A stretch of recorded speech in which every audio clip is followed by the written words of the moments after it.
Bem, antes de mais, queria agradecer ao professor a disponibilidade e a honra que nos deu de ceder este seu tempo para ter aqui uma conversa com os miúdos, se Deus quiser, da JMP, não é? O professor há de ter visto, nós temos aquela nossa página que no fundo tem por objetivo dar assim uma nova vida a esta que é a nossa causa, e agora estamos com este podcast, é a nossa primeira vez, portanto daí estes testes, e pronto, portanto é o nosso primeiro convidado, parabéns. E pronto, muito obrigado, eu sou Sebastião, não é? Sou quem está no leme desta aventura, digamos assim. Manel, acho que era bom que te apresentasses também.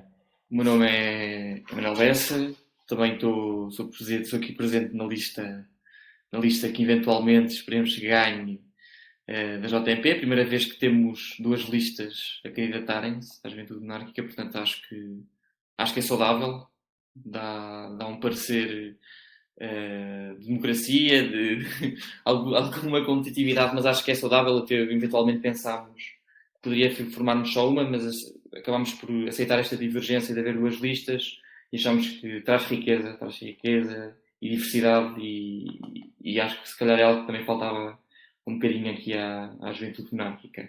Pronto, em relação à minha pessoa, tenho 23 anos, sou estudante de mestrado em Economia Internacional e Estudos Europeus do ISEG, e pronto, tenho um carinho especial pelo diálogo monárquico, e foi nesse seguimento também que aceitei aqui o desafio do Sebastião a pertencer a esta lista e a candidatar-nos aos próximos órgãos.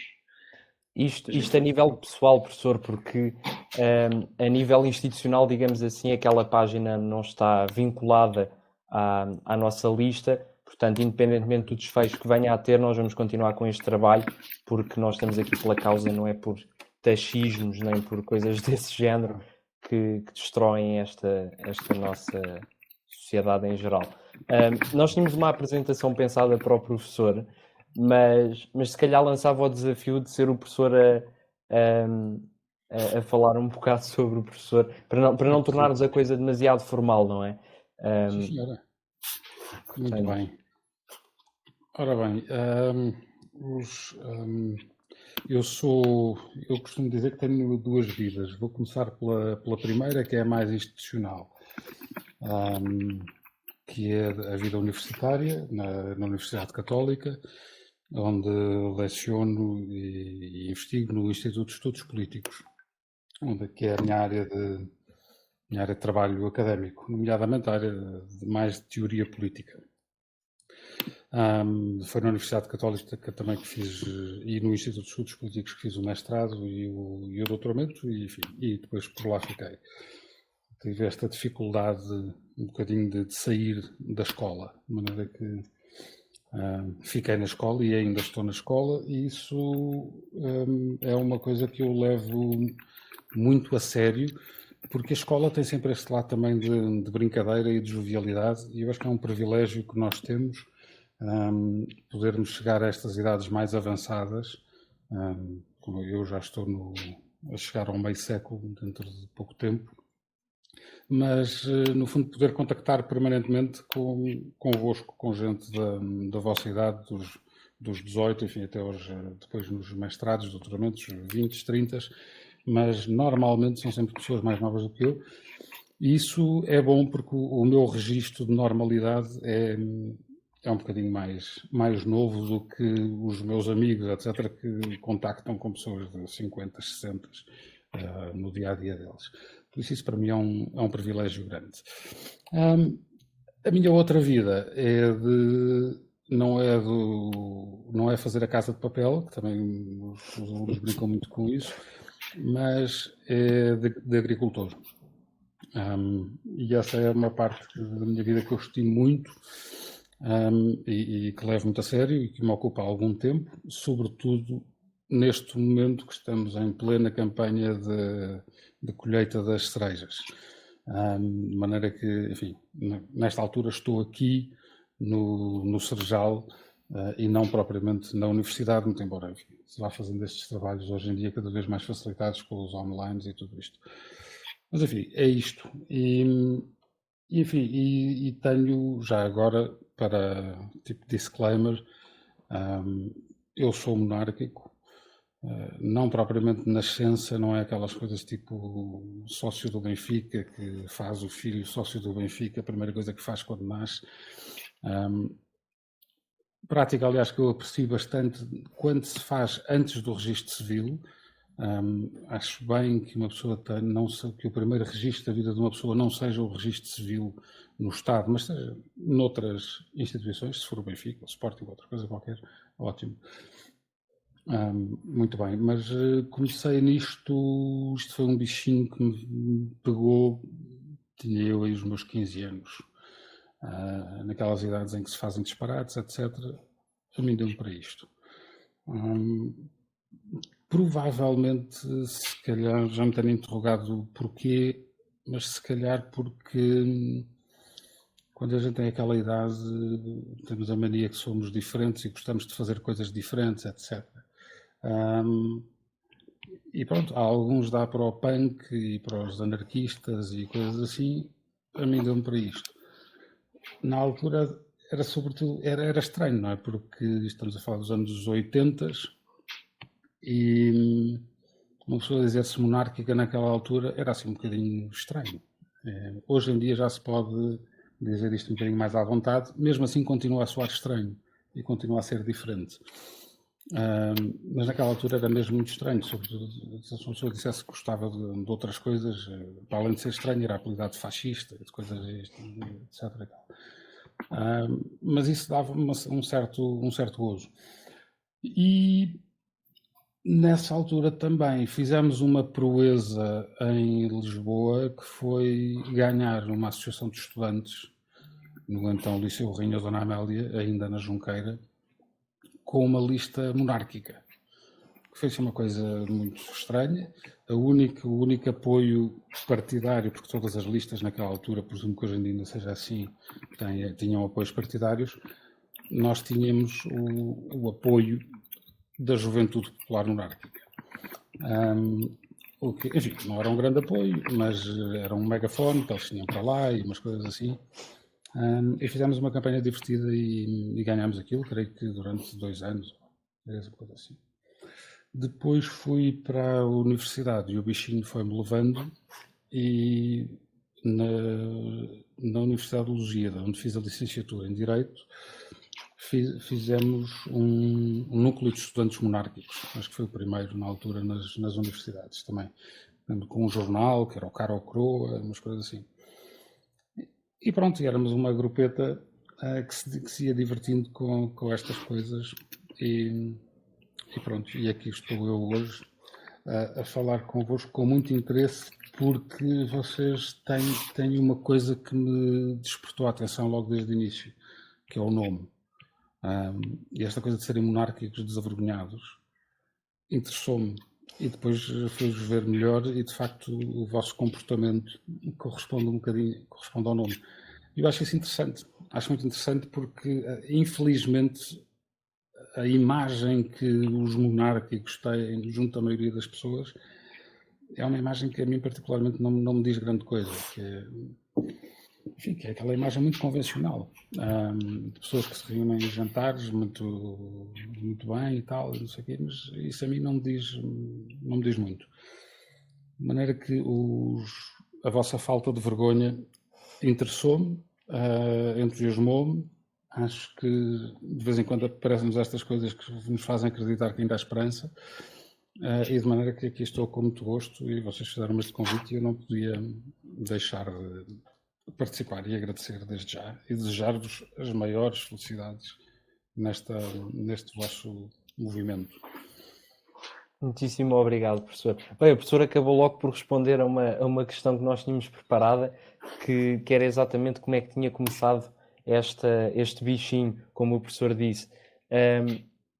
A pergunta que tínhamos preparado para a seguir, nós dividimos no fundo isto de forma lógica. Vamos passar do abstrato para o concreto. E em abstrato, e se calhar agora pedindo aqui aquela primeira faceta do professor, a faceta mais institucional, um dos grandes debates que há hoje relativamente àquilo que é a monarquia é a questão da legitimidade, que sempre foi muito debatida, não é? A nível da filosofia política. Se estivéssemos aqui com Jean Baudin, a coisa se calhar corria menos bem, não sei, mas pronto, enquanto politólogo e jurista, qual é que é no fundo a fonte, qual é que é para o professor, o que é que o professor vê como a fonte de legitimidade, não só de uma dinastia ou de uma casa real, mas também daquele que vai ser o titular do órgão, portanto, daquele que vai assumir a coroa, porque isso são, no fundo, também legitimidades diferentes ou se decorrem tudo da mesma fonte? Era assim a primeira pergunta que eu gostava de fazer ao professor, porque acho que esta questão é uma questão que muitos monárquicos nem eles conseguem responder a isto, e se não me engano, há uns tempos, o Concílio Vaticano II veio também retirar de cima da mesa uma das hipóteses, não é? Da fonte divina do poder, se não me engano. Eu não sou politólogo, sou jurista, portanto estou aqui a entrar em terrenos pesados e perigosos para mim, que seriam mais para o professor e para o Manel, mas pronto, era esta aqui a primeira pergunta que eu tinha. Muito bem. Olha, se há muitos que não sabem responder, eu também não tenho propriamente assim o ovo de Colombo, é porque a pergunta também não é fácil. A pergunta do ponto de vista da ciência política reconduz-se a uma pergunta mais geral que não tem só a ver com a monarquia, como regime político, tem a ver com qualquer poder. Qual é a fonte da legitimidade do poder? E essa é uma questão, enfim, profunda, pesada do ponto de vista teórico. Eu não vos vou querer aqui maçar muito com isto, mas deixe-me dar-lhe aqui uma ou duas ideias que me parecem relevantes na perspectiva monárquica. Uma é de que eu vejo a política sempre como um terreno de conflito. A política é conflito. Vocês há bocadinho referiam que a vossa questão neste momento de estarem a candidatar-se a uma instituição e de haver duas listas. Eu acho isso ótimo, sejam quais forem as listas. E se houvessem 3 ou 4 ou 5, melhor ainda. A mim, sendo monárquico ou não, arrepia-me sempre situações em que há um candidato, em que há uma lista, em que há apenas uma escolha. Porque isso não é político. O político é o confronto das ideias, e o confronto das ideias faz-se na praça pública, e é desejável que haja confronto de ideias na praça pública de forma verbal e que elas possam ser verbalizadas da forma mais livre possível, precisamente porque o conflito não deixe de ser político e entremos na barbárie, que é o conflito da força bruta. E aí já não estamos na política, estamos na guerra ou em qualquer outra situação. Bom, dito isto, vocês poderão perguntar, pois, mas isso é tudo muito bonito, mas então e o rei? Não é? O rei é uma lista única, por definição. Assim, é e não é.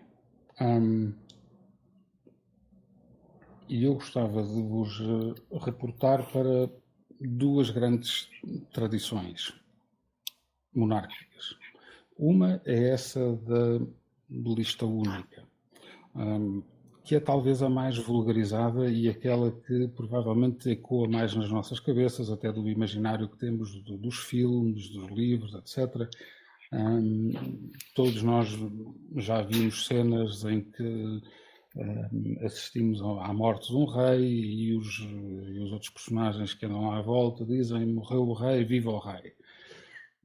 Isso é uma coisa muito bonita e que tem uma grande vantagem, que é não há vazio de poder, e nós sabemos onde é que está a chefia do Estado. Ótimo, sim senhora. Essa é uma tradição que tem as suas virtudes, não é a nossa. Na tradição portuguesa, o rei é aclamado em cortes. O que quer dizer que, não havendo propriamente o caso de sempre que há aclamação real, hajam vários candidatos, não há, mas há este elemento importante de aferição da legitimidade. E isso é um ponto muito, muito importante, porque hoje, sobretudo desde o século XVIII para a frente, nós dificilmente concebemos, pelo menos no nosso mundo, no mundo ocidental, dificilmente concebemos uma soberania ou um entendimento da soberania que não tenha um fundamento popular, democrático. Ora, eu acho que a tradição monárquica portuguesa tem esse apor muito importante, que é aquela coisa, antes do ser já o era.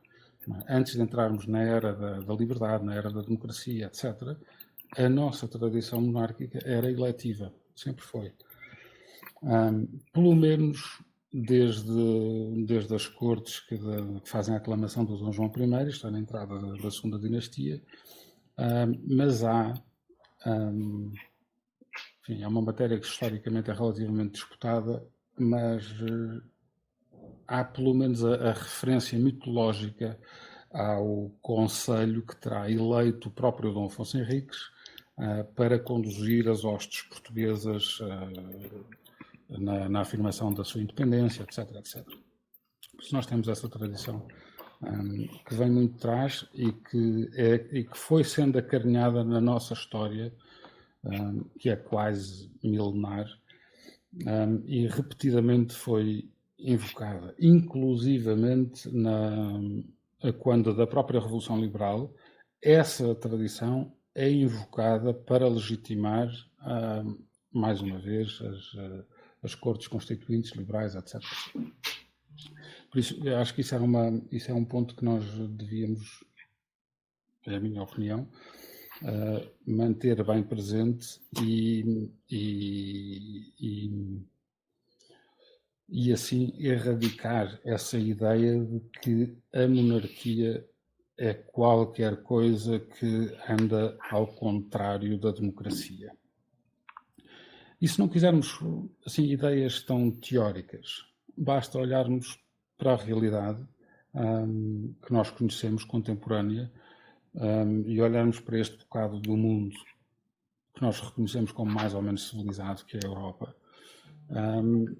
e procurarmos identificar dentro das várias realidades que temos na Europa onde estão as repúblicas, onde estão as monarquias, e podemos ver que nos países onde estão as monarquias, esses países não têm nenhuma carência, não têm nenhum déficit democrático, não têm nenhum déficit de liberdade, e muito pelo contrário, são referências de boas práticas democráticas e liberais e até de Estados sociais, se nos reportarmos às monarquias do Norte, de onde vêm, aliás, estas nossas tais tradições eletivas. Mas, enfim, não sei se respondi à sua pergunta, se não, mas são apenas as chegas numa discussão permanente. Professor, gostava-lhe de perguntar, rolando um bocadinho aqui atrás, quando estava a fazer a sua apresentação, falou-me que este bichinho monárquico tinha se iniciado naquela formação da lista cálculo do liceu. Uhum. Eu pergunto duas coisas. A primeira, do porquê de ter sido uma lista com cariz monárquico, e a segunda, como é que teve pujança para ganhar, ou seja, como é que teve aqui, sendo que, pronto, há sempre uma associação de, talvez, digo eu, falo por meramente, por acho que é uma generalização que é feita, que é os monárquicos têm sempre um olhar, se calhar, para além de ser uma visão saudosista, sempre, se calhar, um público-alvo mais velho. Se calhar nunca se olha tanto para a juventude. Nunca se usa a juventude como um modelo para alguém que tem um modelo monárquico em mente. Como é que foi mais ou menos este processo e como é que teve esta adesão? Uhum. Como eu acho que, como em tudo na vida política prática, as ideias são importantes, as instituições são importantes, neste caso as listas e as associações académicas, etc., ou as associações de estudantes, no caso do liceu, mas sobretudo as pessoas são importantes. E vamos ter agora em breve eleições autárquicas, e se há um plano da política, pelo menos nacional, onde as pessoas são verdadeiramente importantes, é aí. As pessoas não votam no partido A, B ou C, votam no candidato A, B ou C. Por isso eu creio que ali, no quadro de um liceu, na altura já se chamava escola secundária, mas eu sou velhote, não é? A gente chamava-lhe liceu, não sei se hoje em dia ainda se chama assim, mas eu creio que as pessoas poderão ter jogado aí um papel importante. E quando eu estou a dizer isto, não é para dizer eram pessoas muito populares e tal, e não sei o quê, tal. Não, é para dizer que pessoas normais podiam se afirmar como monárquicas e captar a atenção de outras pessoas normais, sem haver ali qualquer preconceito de qualquer género, porque nós não o levávamos para lá. E era muita gente. Por outro lado, havia da parte dos alunos, creio eu, um certo cansaço de ver as associações de estudantes politizadas, ou melhor do que politizadas não será a palavra, mas partidarizadas, postas ao serviço dos partidos. Também quando, quer dizer, nós tínhamos 14, 15, 16 anos, queria saber dos partidos, não é? Os partidos não interessavam para nada, e o que nós queríamos era uma associação de estudantes, e uma associação de estudantes o que é que deveria fazer? É aquilo que os miúdos gostam que se faça, que é os concursos, era as festas, era um jornal de escola, era fazer essas coisas. E por isso nós até mais do que monárquicos éramos independentes, se quiserem, e esse é um conceito que eu acho que é muito importante quando se pensa em monarquia, éramos suprapartidários.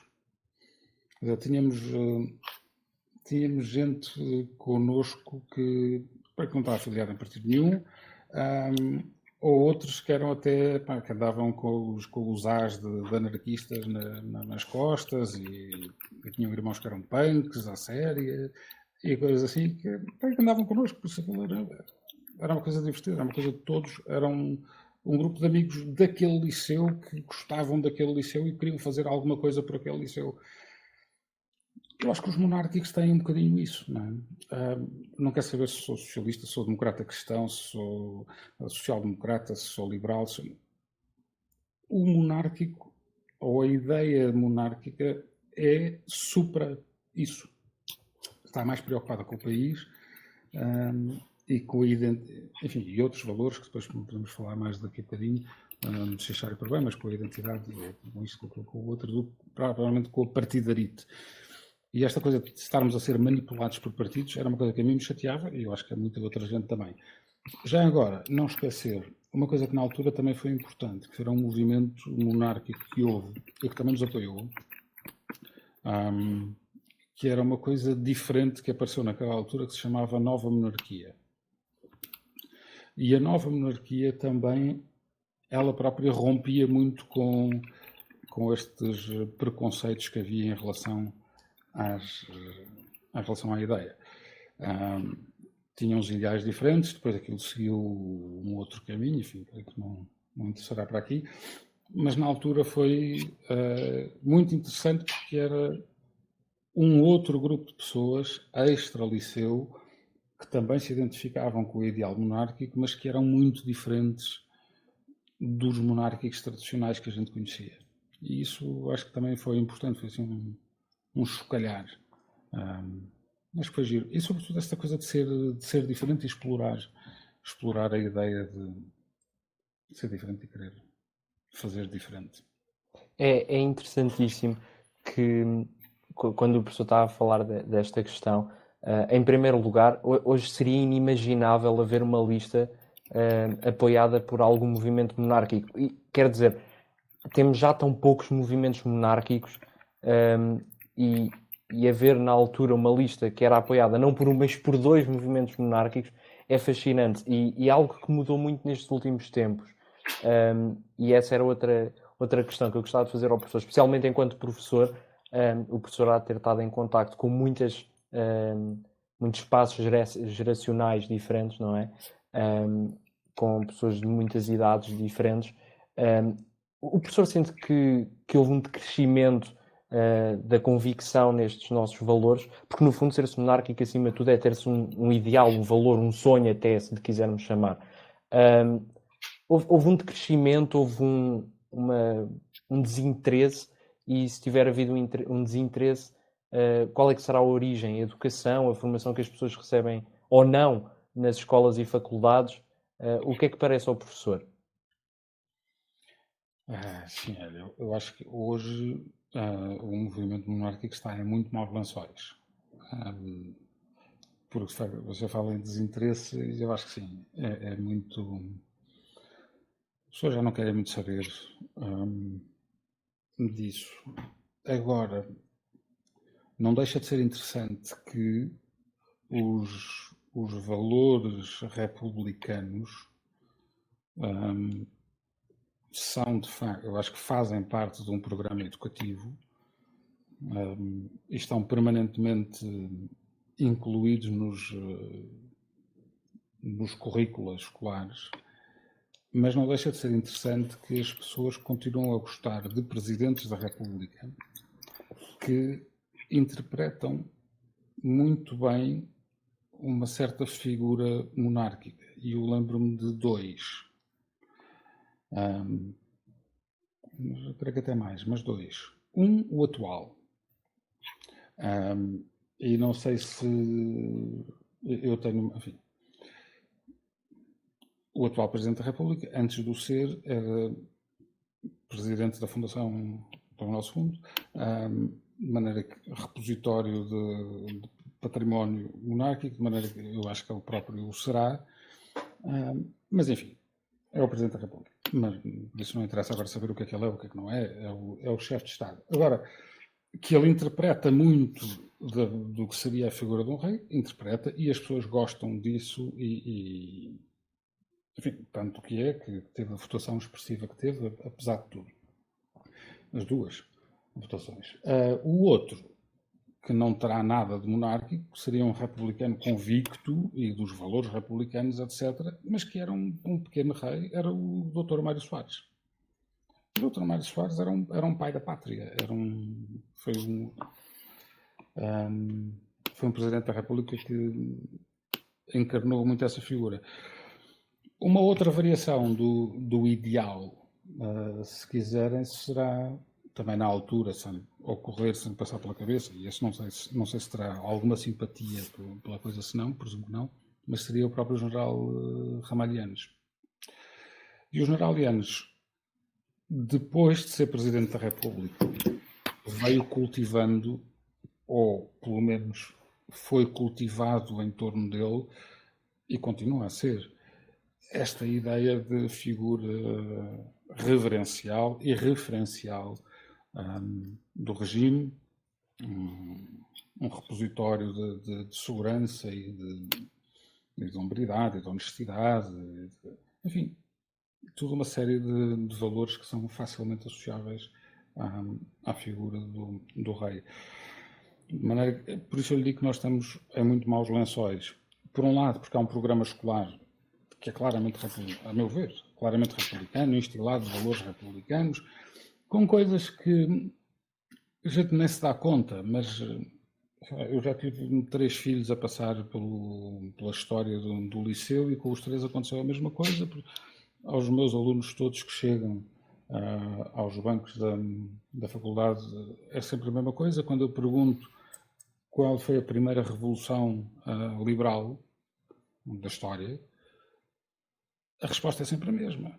A Revolução Francesa, 1789. E é com grande espanto que eles depois vão verificando que afinal havia outra. Como dizemos, afinal havia outras. Houve a americana que foi antes e houve a inglesa que foi antes. E depois, se quisermos, há toda uma história, uma tradição que vem antes, que é pura e simplesmente ignorada, porque parece que a coisa começou ali. Instilada por ideais e por valores filosóficos, isto e aquilo do outro, quando, enfim, a meu ver, não é bem assim. Agora, isso é produto desta endoctrinação. E como esse, há muitos outros exemplos. por um lado. Por outro lado, o andamento do regime republicano, tal como ele está hoje em dia, foi-se realizando ou monarquizando cada vez mais. E hoje em dia os melhores presidentes da República, ou aqueles presidentes da República que o povo português gosta mais, são aqueles que assumem são aqueles que exercem o cargo como um rei. E isso é, enfim, por um lado é irónico, por outro lado deixa-nos em muito maus lençóis. Não é? Agora, eu acho que na realidade a possibilidade de ressuscitar o regime ficou muito seriamente debilitada com o Estado Novo. E pelo próprio Salazar, que mais uma vez é outro daqueles casos que, sendo provavelmente monárquico, eu acredito que ele seria, matou a possibilidade de se reconsiderar o regime quando na altura havia essa possibilidade, mesmo dentro do regime do Estado Novo, havia muitos monárquicos que o tentaram fazer. Ele matou essa hipótese. Depois do fim do Estado Novo, de 74 para cá, também não houve nada que conseguisse fazer ressuscitar a coisa. Houve também nessa altura, nos anos 80, um episódio que foi para mim muito interessante e muito marcante. Enfim, não é um episódio, é um processo. Que foi o caso de Timor. Que é muito engraçado e eu acho que vocês, as novas gerações, o deviam estudar e levar um bocadinho a sério. Porquê? Porque quando eu tinha a vossa idade, ou se calhar até talvez uns anos antes, a gente falava de Timor e dizia que Timor era uma causa e uma coisa que nos devia interessar a todos e que nos devia preocupar a todos e porque nós devíamos trabalhar e lutar, etc. E as pessoas chamavam-me fascista. E isso das colónias já acabou, isso é lá com eles, nós não temos nada a ver com isso, porque não percebes que já vivemos em democracia, aquelas coisas que se dizem. E eu era daqueles maluquinhos que achava que não, achava que aquilo era uma responsabilidade nossa. E que nós tínhamos deixado aquele povo na mão, como nós dizemos. E por isso que tínhamos alguma responsabilidade para denunciar o estado desgraçado em que aquele povo vivia e de fazer alguma coisa por eles. Houve uma pessoa neste país que levou essa bandeira até ao fim e que lutou por ela. E essa pessoa foi o Sr. Dom Duarte. E por isso, ainda hoje, ele é tão reconhecido em Timor. E quando neste país não se podia falar em Timor porque parecia mal, ele falava e continuou a falar. Hoje em dia já todos somos por Timor e todos gostamos muito de Timor e Timor é fantástico e tal. Pois, mas naquela altura, quando o povo de Timor precisava, o povo português não esteve lá. Estiveram alguns. E o povo português não esteve lá, não porque o povo seja mal formado ou não sei o quê, mas porque a nossa liderança política não queria estar lá. Mas o Sr. Dom Duarte esteve. E isso eu acho que é uma coisa que nós lhe devemos muito.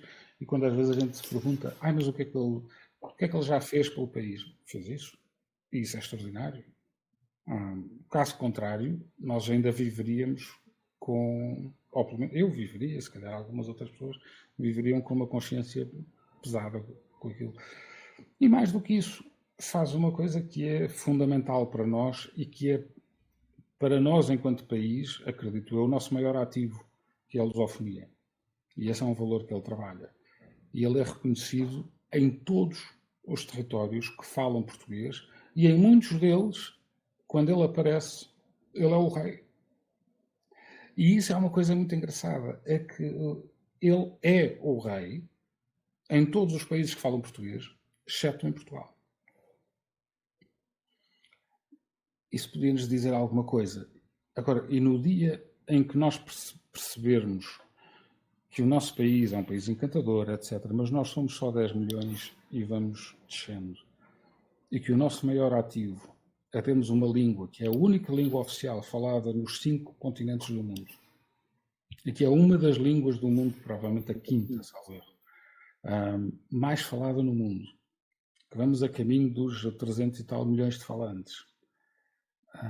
Quando nós percebermos isso, que estamos na Europa, que estamos na América, que estamos em África, que estamos na Ásia, no Ocidente, quando nós levarmos isso a sério, então talvez o mundo também nos leve um bocadinho mais a sério, porque esse é o nosso principal património e para velar por esse património, a melhor figura, para mim, é o rei.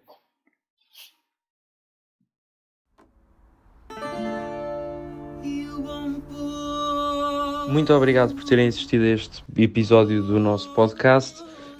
Fiquem atentos para a semana com mais um episódio com o professor José Tomás Castelo Branco. Obrigado e um abraço.